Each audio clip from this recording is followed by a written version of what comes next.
Alô, minha gente! Falando aqui um vídeo rápido sobre o Brasil que a gente fica triste quando vê. Por exemplo, fiz um vídeo esses dias falando do que precisava para o Brasil figurar entre os países desenvolvidos, digamos assim, né? As pessoas têm uma percepção de país desenvolvido, é França, né, não sei o que, Itália, vai por aí, Inglaterra, Alemanha principalmente, Japão, Estados Unidos, sei lá, tem mais, né? Mas existe, hoje em dia, eu diria que China está na frente de toda essa turma aí, né?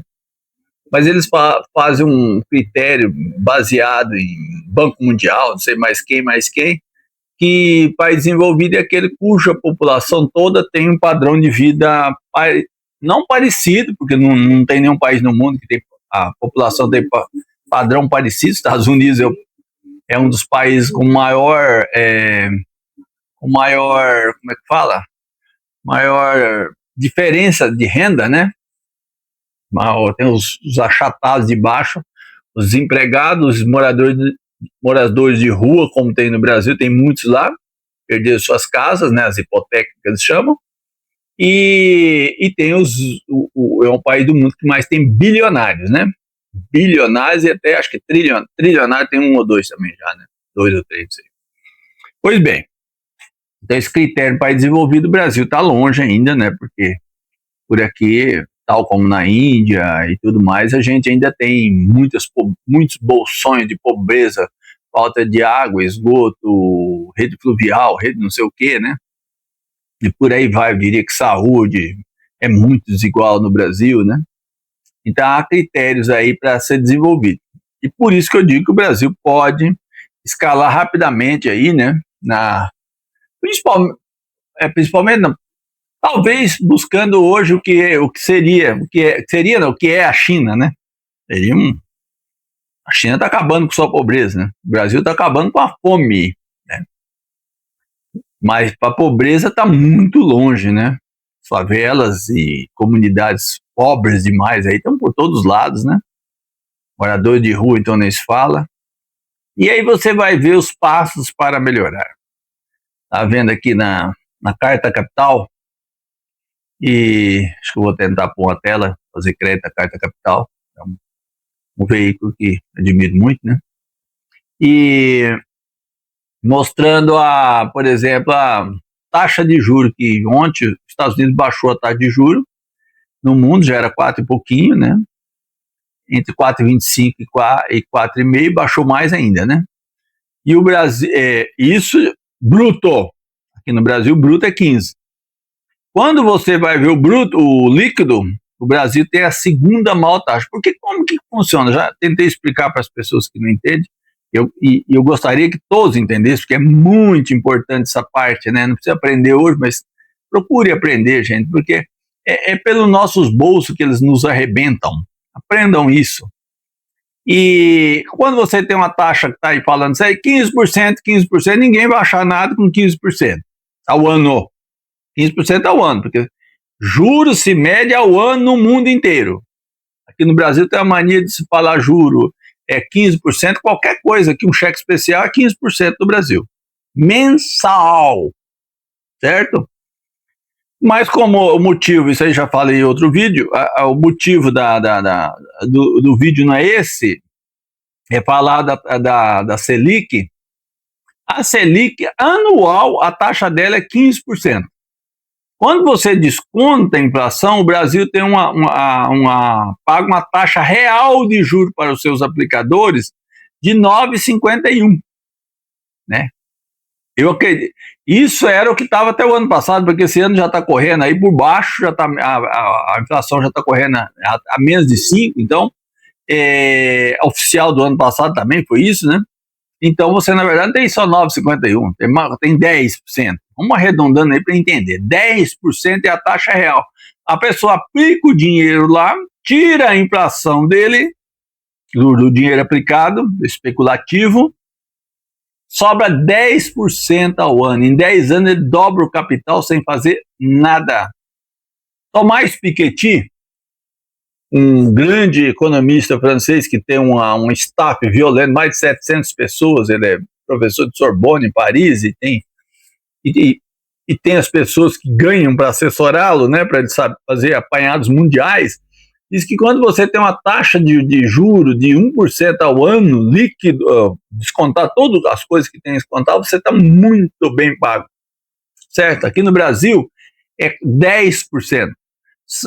O Brasil é o segundo país no mundo que mais paga juro para os especuladores. O primeiro é a Turquia, com 12%.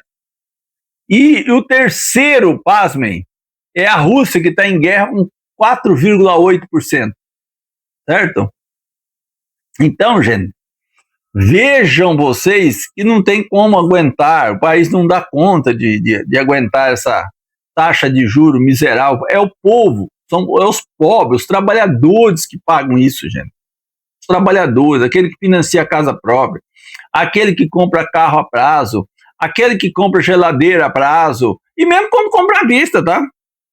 Porque quando você quer ver aquele negócio 10 vezes sem juros, 5 vezes sem juros, já está embutido esse juro. Entendeu? Entenda isso. Eu quero que você entenda isso. Porque a população precisa aprender quando for votar, aprender a votar em quem dependa o fim disso. Agora o presidente Lula, que está fazendo um bom governo, muito melhor do que o outro, mas está longe de ser um bom governo, evidentemente, o que está fazendo? Foi nomear um presidente do Banco Central que subiu a taxa de juros quando entrou lá. Isso porque o Lula xingava o outro, que o outro estava acabando com o país cobrando 12%. Ele pôs um que subiu para 15%. Entenda isso, gente. Tenta entender.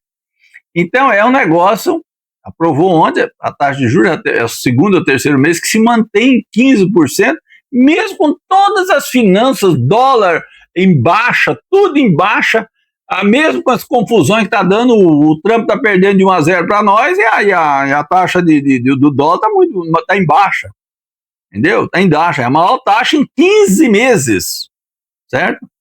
E mesmo assim o Banco Central mantém a taxa de juros. Cada 1% da taxa de juros, gente, como o Brasil deve 8 trilhões, são 80 bilhões de reais que você, trabalhador, tem que pagar. Nós, trabalhadores, tem que pagar. Entendeu? Nós, trabalhadores. Então, por que não baixa 3, 4%? Qual a necessidade disso? Aí, a Rússia em guerra está 4,8%.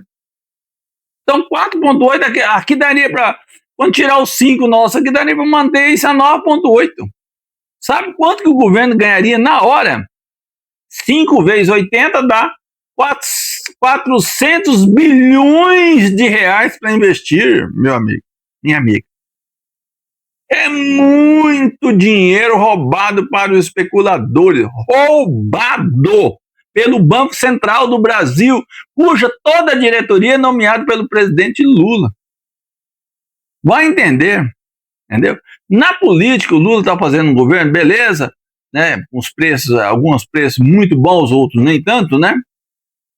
Porque ele não tem força, aí você não pode cobrar, por exemplo, o preço do café, que podia estar menos da metade, né? Era só proibir a exportação, cair metade. É só criar taxa de exportação para a carne, que a carne caía 20%, 30%, entendeu? Eu vi a ministra do Planejamento, Simone Tebet, falando essa semana na entrevista com o Chico Pinheiro no ICL, entendeu? Então, é um absurdo. Precisamos melhorar muito nessa área, senão a gente nunca vai ter coisas melhorando. 400 bilhões indo para os especuladores. Quem gostou, curta o vídeo, por favor. Se não for inscrito, se inscreva no meu canal. Eu agradeço, porque eu quero continuar divulgando a minha conscientização. Não são minhas ideias, são dados que eu quero continuar divulgando. Minhas ideias não quero. Dados, números.